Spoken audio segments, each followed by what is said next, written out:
지금도 가끔 생각나는, 최근에 생각이 나는 그 아주 썰렁한 어릴 때 쓰던 농담이 있습니다. 농담은 이제 이런 거죠. 어저께 이웃 동네 애들 뭐 5명이 죽었대.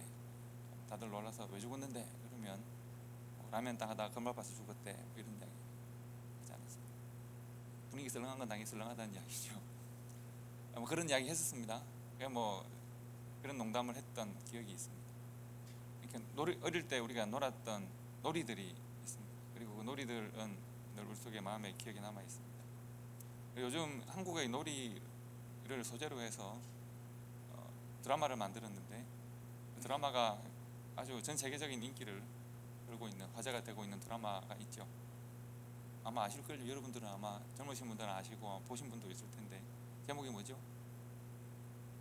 오징어 게임. 혹시 어릴 때 오징어 게임 하셨습니까? 제 나이 또래가 아마 감독이 아마 제 생각에는 제 나이는 비슷한 것 같아요. 거기 이 모든 소개되는 게임들이 다 제가 했던 게임들이에요. 특히 아마 저보다 좀 한 10살 이상인 분들은 오징어 게임 안 하셨을 테고요. 저보다 한 10살 아래인 분들도 하셨는지 모르겠어요. 저희 때는 제일 몸을 많이 부딪히고 격렬하게 놀던 게임이 오징어 게임이었어요. 뭐 뛰어다녀야 하고 발을 걷어야 하고 뭐 넘어뜨려야 하고 뭐 이런 게임이었죠. 오징어 게임은 재밌는 게임이었습니다. 저희 부산에서는 오징어 하면 달구지 이렇게 해서 게임이 시작됐습니다. 오징어 달구지였습니다.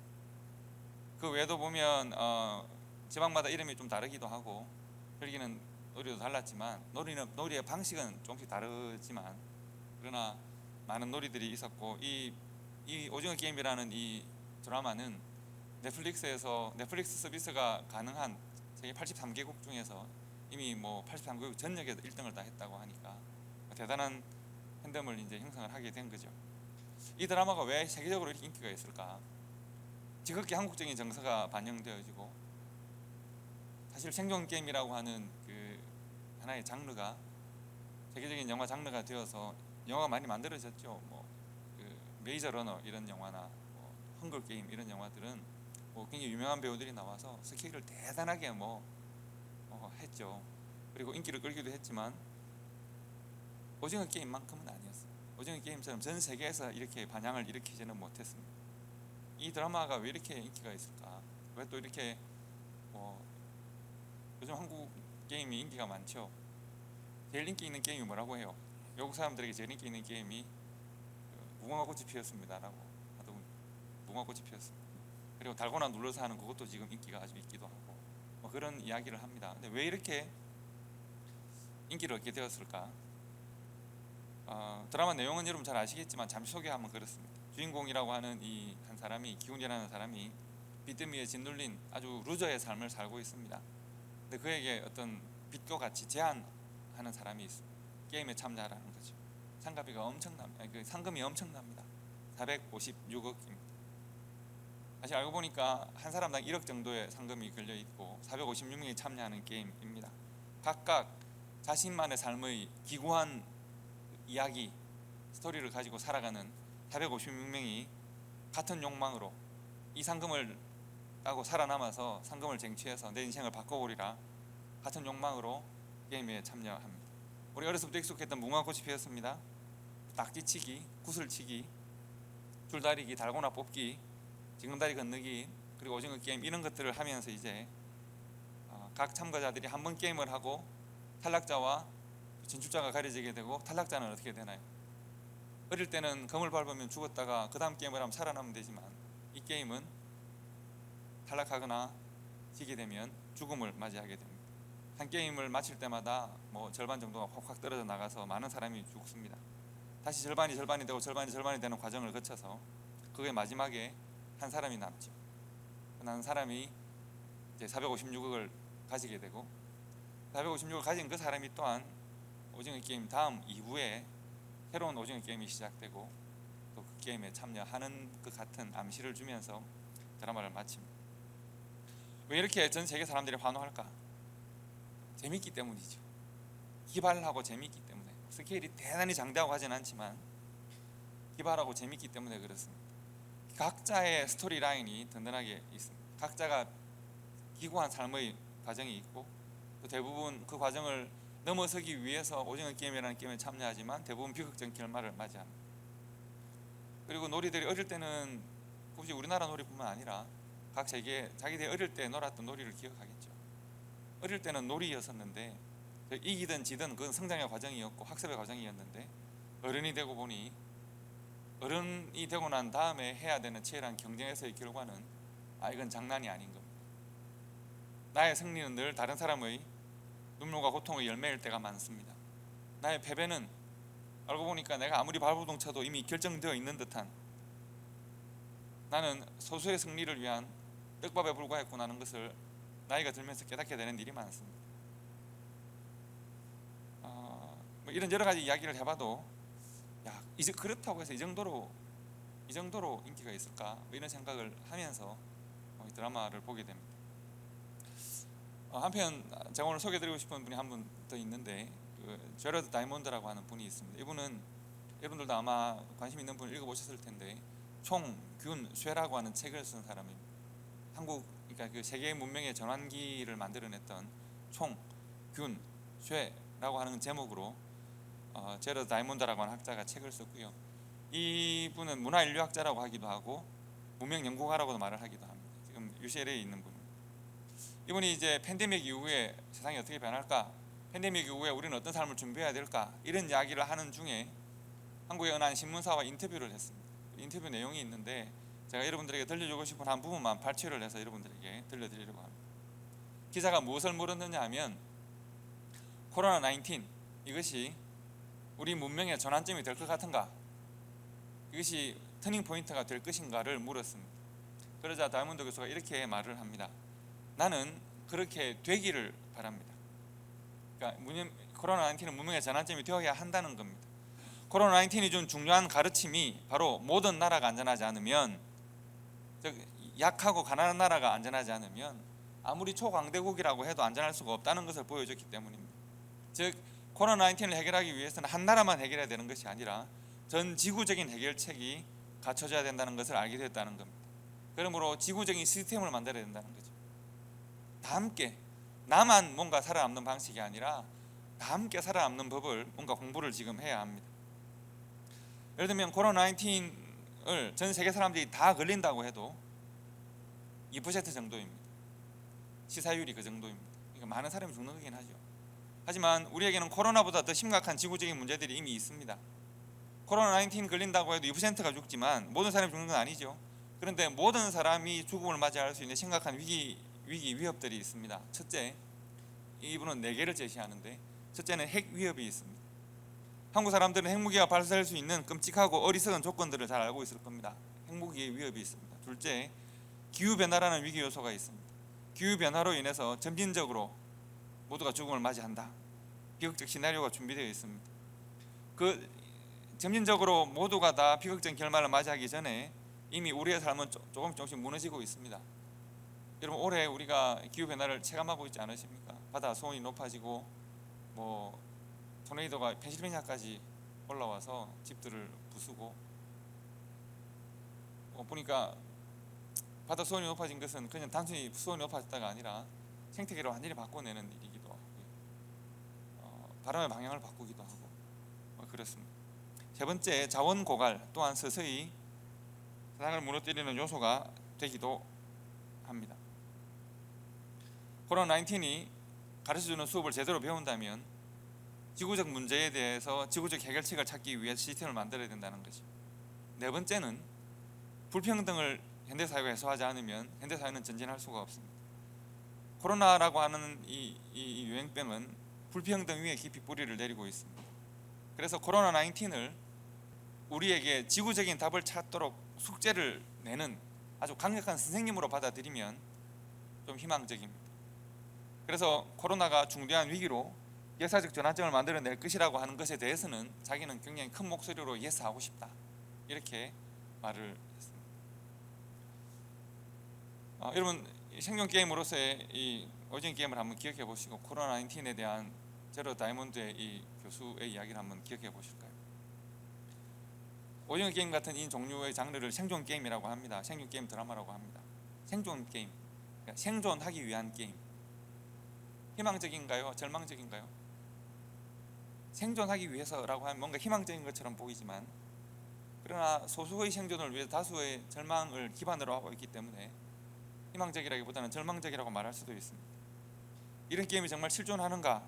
그건 알 수 없지만 드라마적 상황을 봐도 그러하고 우리 삶의 상황을 봐도 그러합니다.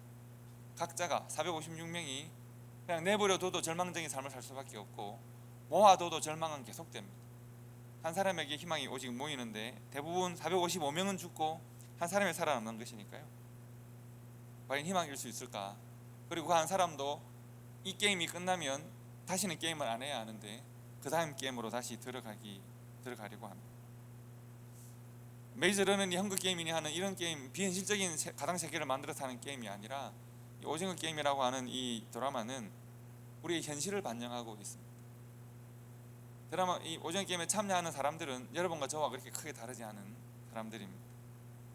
그래서 현실에 기반으로 해서 저 사람은 꼭 우리 같은데, 내가 알고 있는 누구 같은데, 나 같은데 하는 사람들이 게임에 참여해서 짧은 시간 내에 드라마를 통해 보여주는 게임에 실패하면서 이제 더 이상 회복할 수 없는 지경으로 가게 되죠.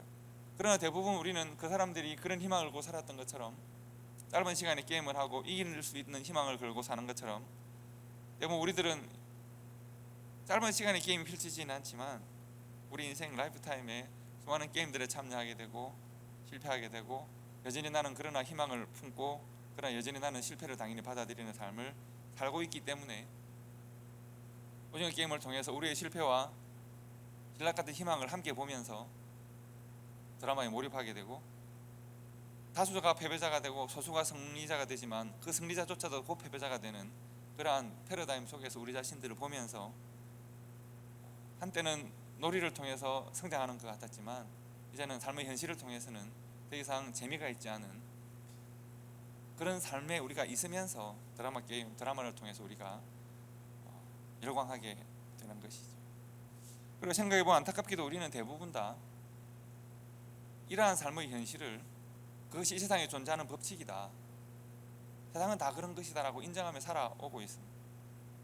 그것이 세상에 존재하는 법칙이자 질서다, 적자 생존이 옳다, 계급강식이 옳다라고 생각을 했습니다. 요즘 드라마에서 흔히 그런 대사가 나오더군요. 강한 자가 살아남는 것이 아니라 살아남는 자가 강한 것이다. 이런 말도 안 되는 소리를 하면서 이것이 당연한 것으로 우리가 받아들이는 거예요. 생존 게임이, 즉 살아남기 위해 타인의 패배와 눈물과 죽음을 당하는 것으로 받아들이고, 심지어 내가 좀 잘못했기 때문에, 약하기 때문에 그의 생존을 위해 내가 죽어야 하는 이러한 논리도 받아들이는, 그것이 우리의 가치관이 되고 우리의 철학이 되는 순간 결국 우리가 모두가 다 오징어 게임의 프레임에 갇히게 되고, 나도 열심히 달리기만 하는 말이 되었다가 발을 잘못 디디면 그물을 밟아서 영원히 패배하게 되는 그런 사람이 되고 마는 것이죠. 우리가 과연 그러한 세계관, 그러한 철학, 그런 질서를 나의 내면에 받아들이고 그렇다고 하고 살아가고 있는 것은 아닌지에 대한 고민이 필요합니다. 게임은 반복되고 우리는 반복해서 실패하고, 그러면서 우리는 나도 모르는 사이에 그것이 우리의 합당한 철학이라고 생각하는 것은 아닌가. 제러 다이몬드 교수가 이런 이야기를 했습니다. 기자가 이제 코로나19이 인류의 전환점이 될 것인가, 되어야 한다고 생각합니다. 그런데 이것이 인류의 전환점이 되기 위해서는 우리의 생각을 하나 바꿔야 합니다. 그 생각을 바꿀 수 있다면 코로나19는 우리의 전환점이 될 것입니다. 그러나 바꿀 수 없다면 우리는 이대로 무너지고 말 겁니다. 그러면 우리가 바꿔야 되는 생각은 과연 뭔가? 그것은 첫째는 인류가 다 함께 답을 찾기 위해 노력해야 한다는 겁니다. 그런데 인류가 다 함께 답을 찾기 위해서 노력해야 하는 이 과정과 이 결과를 통해서 얻어야 되는 답은 뭔가 하면 이런 겁니다. 왜 코로나19이 왔을 때 서구의 여러 선진국들이 다 무너지게 되죠. G11이 다 무너지게 되죠. 그러나 동양의 작은 나라들, 한국이나 대만이나 싱가포르 이런 나라들이 지금은 상황이 좀 달라지긴 했지만 굉장히 방역에 성공하는 나라라고 굉장히 그 경제가 그대로 무너지지 않고 남아있게 되고 오히려 발전하게 되는 결과를 가져왔습니다. 이 제러 다이몬드 교수는 바로 이 부분에 주목합니다. 왜 그동안 세계의 역사를 이끌어왔던 서구 선진국은 무너지게 되고 왜 동양의 여러 작은 나라들이 성공하게 되는가? 재밌게도 이 사람이 예를 들면 이런 거라고 하면서 하나의 예를 들어 설명하기를, 동서양의 문화에서 가장 큰 차이는 농경에서 오는 것이다. 여러분도 한번 생각해 보시면 맞는 말인지는 생각해 보십시오. 이분이 자기가 하고 있는 이 주제를 던지기 위해서 예를 들어 설명한 것입니다. 서양은 밭농사를 중심으로 해서 밀 농사를 하는 곳이 서양이고, 동양은 노농사를 해서 쌀을 재배하는 곳이 동양이다. 밭농사는 씨를 파종하고 그다음에 키우고 수술하는 과정에서 굳이 공동체성이 필요 있지는 않습니다. 뿌리고 거두면 되는 겁니다. 동양에서 논농사는 다릅니다. 논농사의 가장 중요한 것은 뭘까요? 논에 뭘 대야 합니까? 논에 물을 대야 하는데 내 논에만 물을 대지는 않습니다. 논이 이렇게 광야에 펼쳐져 있으면 각각 논의 주인은 다르더라도 논에는 물이 계속 돌아야 합니다. 물을 대야 합니다. 만약에 어느 한 가정이 우리 논에만 물을 가득히 채울 거야 라고 해서 우리 논에만 물을 채운다고 하면 그 동네 전체의 농사를 망치게 됩니다. 물이 계속 돌아야 하고 물을 나눠야 합니다. 그러니까 물을 함께 공동으로 나누고 함께 농사를 하는 이러한 문화적 전통이 동양에는 있는 것이고, 이 논농사를 하는 가정과 가정이, 동네가, 지역이 함께 서로 협력하지 않으면 우리가 실패할 수도 있다 라고 하는 데서 체득되어진 하나의 의식이 뭔가 하면 바로 공동체 의식이라고 하는 것입니다. 이 공동체 의식이 이 지역에는 있기 때문에 공동체 의식 때문에 함께 방역에 성공하는 것이고, 개인주의적인 의식이 사로잡고 있기 때문에 나는 내가 백신을 맞지 않을 수도 있는 자유가 있다라고 주장하는 사람들이 있다라고 하는 것이죠. 그래서 제라드 다이먼드 교수가 키워드로 가져온 것은 뭔가 하면 바로 공동체 의식입니다.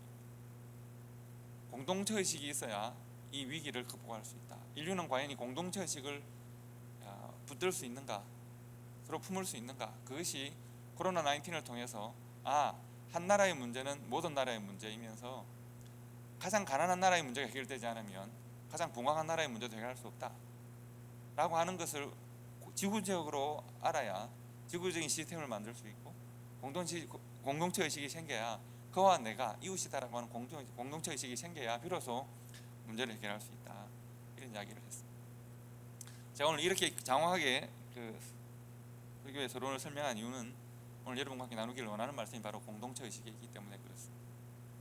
하나님께서 사도 바울을 통해서 로마 교회에 편지를 보내십니다. 사실 로마 교회라고 하는 교회는 아주 정말 대단한 교회입니다. 여러분, 예수님을 십자가에 못 박는 법적 결정을 하는 사람은 바로 로마의 빌라도 총독입니다. 그러니까 로마가 법적으로 예수님을 사형시키는 결정을 했다고 볼 수 있습니다. 물론 예수님 십자가에 못 박은 가장 큰 세력은 제사장 세력이지만 결국은 법적 결정은 빌라도가 하는 것이니까요. 그리고 예수 그리스도의 십자가로 세운 교회가 이제 로마의 중심부에 서는 겁니다. 예수님을 십자가에 못 박아 죽인 권력의 중심부에 예수 그리스도를 말미암는 교회가 세워집니다. 그리고 그 교회가 무엇을 믿을 것인가, 어떻게 살 것인가를 로마서를 통해서 지금 가르치는 겁니다. 예수를 죽인 강력한 권력이 있는 그들의 심장부에 교회를 세우고 우리가 무엇을 믿을까요? 로마서 1장부터 11장까지가 무엇을 믿을 것인가에 대한 말씀이라고 보시면 12장부터는 그 믿음을 가지고 어떻게 살 것인가를 설명합니다. 그리고 어떻게 살 것인가를 설명할 때 가장 먼저 12장에서 하는 이야기가 바로 우리가 성찬할 때마다 제가 읽어드리는 말씀입니다. 우리의 몸을, 우리의 삶을 하나님이 기쁘게 받으시는 거룩한 산 제물로 드려야 한다는 것입니다. 이것이 우리가 드릴 영적 예배입니다. 물론 우리의 몸을 산 제물로 드리자라고 하는 것이 이 못난 몸을 말하는 것은 아닙니다. 우리의 삶 전부를 말하는 것이고 우리의 삶의 실천을 말하는 것입니다. 우리가 제물로 드려야 한다고 나를 불태우나 이것이 아니라 우리의 시간, 우리의 마음, 우리의 정성을 바쳐서 수고하고 헌신하는 것을 말한다고 볼 수 있습니다. 그래서 우리의 삶을 헌신하고 나누고 할 때 우리가 하나님을 바르게 예배하는 성도라고 말할 수 있다. 이것이 로마서 12장 1절과 2절의 말씀입니다. 어떻게 살 것인가에 대한 첫 번째 말씀으로 우리 자신을 하나님께 드릴 수 있어야 한다. 그리고 3절부터 5절까지에는 우리를 하나님께 드리고 또 우리는 서로에게 드려야 한다고 말을 합니다. 3절부터 5절까지 말씀을 보시면 이렇게 되어 있습니다. 내게 주신 은혜로 말미암아 너희 각 사람에게 말하는데 마땅히 생각할 그 이상의 생각을 품지 말고 오직 하나님께서 각 사람에게 나누어 주신 믿음의 분량대로 지혜롭게 생각하라. 우리가 한 몸에 많은 지체를 가졌으나 모든 지체가 같은 기능을 가진 것은 아니니 이와 같이 우리 많은 사람이 그리스도 안에서 한 몸이 되어 서로 지체가 되었느니라. 지난주에 나눈 말씀이기도 합니다. 우리는 서로 지체가 되었습니다. 예수 그리스도의 머리 대신 예수 그리스도의 몸 된 교회가 우리는 되었고, 서로가 서로를 몸으로 인정하고 그리스도의 몸으로 인정하고 나는 그의 지체입니다. 저는 여러분의 지체이고 여러분은 저의 지체입니다. 저는 여러분 모두의 지체이면서 한 사람 한 사람의 지체이기도 합니다. 그래서 여러분들을 위해 섬기고 헌신할 때 지체의 역할을 한다고 말할 수 있습니다. 그러면 우리가 지체가 되어서 어떻게 서로를 섬길 것인가? 6절부터 8절까지에서는 하나님께서 우리를 서로에게 지체로 섬기도록 하시기 위해 주신 은혜가 있다고 말합니다. 그것은 바로 은사와 직분입니다. 6절부터 8절 말씀을 보시면 우리에게 주신 은혜대로 받은 은사가 각각 다르니 혹 예언이면 믿음의 분수대로, 혹 섬기는 일이면 섬기는 일로, 혹 가르치는 일이면 가르치는 자로, 가르치는 자면 가르치는 일로, 혹 위로하는 자면 위로하는 일로, 구제하는 자는 성실함으로, 다스리는 자는 부지런함으로, 긍휼을 베푸는 자는 즐거움으로 할 것이니라. 이 말씀의 전개를 보시기 바랍니다. 무엇을 믿을 것인가가 11장까지라면 믿음으로 어떻게 살 것인가가 12장부터입니다. 12장 1절과 2절에서는 우리의 몸을, 우리의 삶을 하나님에 대하여 거룩한 산 제물로 드릴 수 있는 그런 삶을 살아야 합니다. 3절부터 6절까지에서는 그러면 서로에 대해서는 어떻게 할까? 서로는 서로가 지체가 되어야 합니다. 그러면 서로가 지체가 되는 삶은 과연 무엇인가? 6절부터 8절까지의 말씀입니다. 받은 은사와 직분을 가지고 서로를 섬기는 것, 최선을 다해 서로를 섬기는 겁니다. 그런데 받은 은사와 직분은 자기를 자랑하거나 자기를 만족하기 위해 사용하는 것은 아닙니다. 받은 은사와 직분의 동력은 과연 무엇인가? 바로 9절의 말씀인데 사랑입니다. 거짓이 없는 사랑, 선한 사랑을 말하는 겁니다. 사랑에는 거짓이 없나니 악을 미워하고 선에 속하라. 사랑이 동력이 되어서 은사와 직분을 감당하는 것입니다. 여러분, 은사와 직분을 감당할 때 고린도 교회가 혹은 에베소 교회가 빠졌던, 빌립보 교회가 빠졌던 오류가 있습니다. 어떤 오류입니까? 직분과 은사를 자기 만족과 자기 자랑을 위해 사용하는 것입니다. 자기 만족과 자기 자랑을 동력으로 사용할 때 반드시 그 직분과 은사는 실패하게 되어 있습니다. 그런데 오늘 로마서에서는 뭐라고 되어 있냐면 직분과 은사를 감당하고 서로를 섬기되 사랑을 동력으로 사용해야 합니다. 사랑에는 거짓이 없기 때문에 그렇습니다.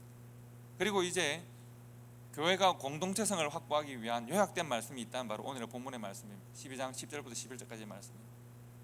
교회가 시대를 넘어서고 교회가 로마라고 하는 예수를 십자가에 못 박아 죽인 당시의 세계를 지배하던 강력한 권력과 영광을 넘어서는, 로마가 승리자가 되고 게임의 지배자가 되고 모든 민족, 모든 나라, 모든 사람들이 다 패배자가 되는 그런 싸움에서 로마와 전혀 다른 방식의 게임을 진행하고 모두가 다 함께 승리자가 되고 모두가 다 함께 삶을 하나님께 영광 돌리는 감사의 삶으로 바꿀 수 있는 새로운 패러다임을 로마 교회가 지금 제시하는 겁니다. 새로운 게임의 방식을 제시하는 겁니다. 새로운 게임의 방식은 과연 무엇인가? 이렇게 하자는 겁니다. 10절 11절 말씀 다시 한번 읽겠습니다. 시작. 형제를 사랑하며 서로 우애하고 존경하기를 서로 먼저 하며 부지런하여 게으르지 말고 열심을 품고 주를 섬기라. 여러분, 세계적인 석학이라고 하는 제러 다이아몬드 박사가 연구를 많이 했겠죠. 고민을 많이 했겠죠. 역사를 다 살펴보고 현재 상황을 살펴보고, 그리고 이거밖에는 답이 없는 것 같다. 어떤 답일까요? 우리가 공동체적인 사고와 공동체적인 삶을 살아야겠다. 그래서 시스템을 만들자, 이런 이야기를 합니다. 드라마 오징어 게임 인기 많습니다. 그런 드라마 오징어 게임에서 우리에게 던지는 메시지가 뭔가 하면 인생은 게임이 아니라 실전이야. 실패하면 죽는단다. 그것을 우리에게 이야기해 줍니다. 모두가 오징어가 되는 게임. 그래서 우리가 그런 세상을 살고 있다는 것을 보여주고 있습니다. 그리고 우리가 오늘 하나님의 말씀 앞에 서 있습니다. 세계적인 석학은 우리가 오징어가 모두가 안 되려고 하면 우리가 좀 공동체를 해야 된다라고 하는 것을 학문적인 논리로 설명합니다. 그럼 오늘 우리 하나님의 말씀은 이미 2000년 전에 로마라고 하는 모든 세상을 오징어로 만들어버리는 정말 세계 최고의 권력과 영광을 가지고 있던 그 나라에 대하여 우리는 당신들이 만든 그 철학과 세계관을, 놀이의 방식, 게임의 방식을 인정하지 않고 우리의 방식, 새로운 방식의 새로운 가치관과 철학으로 우리가 사는 삶을 시작합니다 라고 했던 것이 로마의 교회입니다. 20년 전에 벌써 로마 교회가 바로 그 방식의 게임을 시작했습니다. 그 방식의 게임은 뭔가 하면 예수 그리스도로 말미암는 새로운 공동체적인 삶을 시작하는 겁니다. 인류의 전환점이, 우리의 삶을 전환시키고 인류를 전환시키는 전환점이 이미 2000년 전에 시작되었습니다. 서로를 죽이며 서로 희생 위해서, 내가 살아남기 위해서 서로를 희생시키며 살 것인가, 극소수의 승리와 다수의 패배가 이미 도형화되어진 세상 속에서 내가 다수를 패배시키는 아주 소수가 될 것인지, 아니면 패배하는 다수로 살 것인지를 발버둥 치면서 내가 이미 짜여진 프레임 속에 달리는 말로 살 것인가, 아니면 그런 방식의 게임을 더 이상 내가 살지 않겠다고 결정하고 우리를 살리시기 위해서 먼저 십자가를 지시고 우리를 교회로 부르시기 위해서 먼저 이 땅에 내려오셔서 우리를 품으시고 사랑하신 예수 그리스도의 길을 따를 것인가를 결정해야 하는 것입니다. 결정하고 그 길을 따르면 비로소 삶의 전환이 시작되는 것이고, 삶의 전환이 나로부터, 우리 교회로부터 시작되는 것이고, 그것이 옳은 것도 알고 믿음으로는 내가 고백하지만 삶으로는 기존 질서와 가치를 따르기를 선택하고, 기존 질서를 따르면 우리는 결국은 두 세계 가운데 갈등하는, 어느 세계도 속하지 못한, 그러나 여전히 삶의 현실에서 패배하고 신앙으로는 소망한다고 말을 하는 그런 사람으로 살게 되는 것입니다. 오늘 하나님께서 사도 바울을 통해서 로마 교회와 역사에 존재하는 모든 교회에 대하여 예수 그리스도로 말미암는 새로운 생명의 공동체를 말씀하십니다. 예수를 믿는다면 이렇게 살아야 하고 이렇게 공동체로 기능할 수 있어야 합니다. 그래서 아주 짧게 요약해서 말씀합니다. 예수를 믿는다면 서로에 대해 이렇게 하라. 예수를 믿는다면 하나님에 대해 이렇게 하라. 그래야 너희가 공동체가 될 것이다. 예수를 믿는다면 우리가 서로에 대해 어떻게 해야 될까요? 서로에 대해 이렇게 말을 합니다. 따라해 보실까요? 형제를 사랑하며, 다시 한번 해봅시다. 형제를 사랑하며 서로 우애하고 존경하기를, 그 다음 어떻게 하라고 되어 있습니까? 서로 어떻게 하라고요? 먼저 하라고 했습니다. 사랑하고 우애하고 존경하라. 다른 사람이 너에게 하면 그렇게 하라가 아니라, 다른 사람이 너에게 하기 전에 너희가 서로가 서로에 대하여 먼저 하기로 결단하라는 겁니다. 혹 내가 사랑을 주었는데 사랑이 돌아오지 않더라도 다시 사랑을 주어야 합니다. 혹 내가 우정을 전달했는데 그것이 돌아오지 않더라도 계속 전달해야 합니다. 혹 내가 존경을 표현했는데 나를 존경하지 않고 저렇게 나에게 하더라도 나는 계속 실패하지 않고 나는 계속 서로에게 전달해야 합니다. 여러분, 우리가 교회 안에서 나는 절대 감정적 손해를 보지 않겠다, 내가 왜 아쉬운 소리를, 내가 왜 안타까운 말을 먼저 해야 하나, 나는 결코 다른 성도들에 대하여 감정적 손해를 보지 않겠다, 이 말은 다른 말로 바꾸면 나는 복음적으로 사는 일이 실패하고 있다는 말과 같은 말입니다. 그럼 그렇지 않겠습니까? 형제를 사랑하고 서로 우애하고 존경하기를 서로 먼저 해야 합니다. 그리고 먼저 하고 반복되는 실패와 반복되는 거절에도 불구하고 그 일을 계속하는 일을 포기하지 않아야 합니다. 나는 상처를 받았습니다. 나는 저 성도의 거절을 당했습니다. 그러므로 나는 더 이상 감정적 손해를 보지 않겠습니다. 이것은 복음이 내 안에 실패하고 있습니다라는 말과 같은 말입니다. 하나님에 대해서는 어떻게 할까요? 하나님에 대해서는 또 같은 방식으로 서로 궤를 맞추어서 짝을 맞추어 말씀을 전하는데, 따라해 봅시다. 부지런하여 게으르지 말고 열심을 품고 주를 섬기라. 그럼 자세히 보시면 부지런하라, 게으르지 말라, 열심을 품으라 똑같은 말 아닐까요? 이 똑같은 말을 왜 반복했을까요? 사실 여러분 알고 보면 제일 어려운 일이 바로 일이기 때문에 그렇습니다. 충성을 하는 일은 쉽지만 충성을 계속하는 일은 참 어렵습니다. 하나님에 대하여서도 그렇습니다. 우리가 사랑하는 일도 그렇습니다. 내가 한 번 하는 것은 쉬운 일인데요, 계속하는 것은 어렵습니다.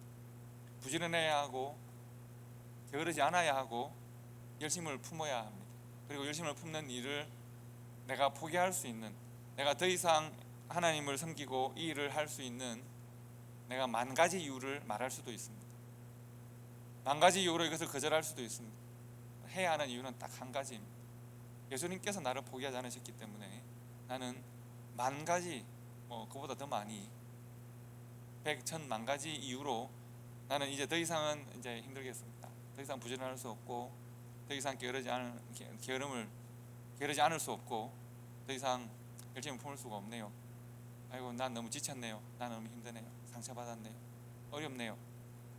1000가지 만 가지 이유를 대릴 수 있겠지만, 그러나 딱 한 가지 이유는 이러한 날을 우리 주님께서 결국 포기하지 않으시고, 여전히 나에 대하여 부지런하시고, 여전히 나에 대하여 성령 하나님이 게으르지 않으시고, 여전히 나에 대하여 하나님께서 열심을 품고 계신다라고는 이 하나의 사실 때문에 우리는 부지런하여 게으르지 않고 열심을 품고 주를 섬겨야 합니다. 서로에 대하여, 하나님에 대하여 이 일을 실천할 때 우리의 공동체성이 유지가 되는 겁니다. 서로에 대하여 어떻게 하라 그랬습니까? 형제를 사랑하고 우애하고 존경하기를 서로 먼저 해야 합니다. 2번 먼저 해야 하고, 3번 먼저 해야 하고, 4번 먼저 해야 하고, 서로의 반응을 기대하는 것이 아니라 반응이 좋은 사람에게 사랑하는 것은 어렵지 않습니다. 리액션 좋은 사람에게 칭찬하는 것은 어렵지 않습니다.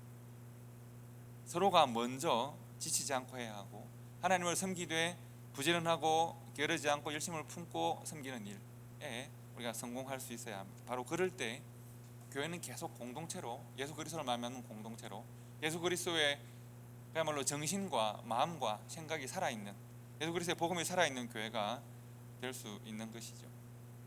저는 그렇게 생각합니다. 사실 우리가 사회적으로 대단히 능력이 많은 사람들 아닐 수 있겠습니다. 우리의 싸움, 우리가 이 땅 가운데 살아가는 이러한 방식의 싸움, 이러한 방식의 게임, 우리가 이 게임의 전환점을 만들어내고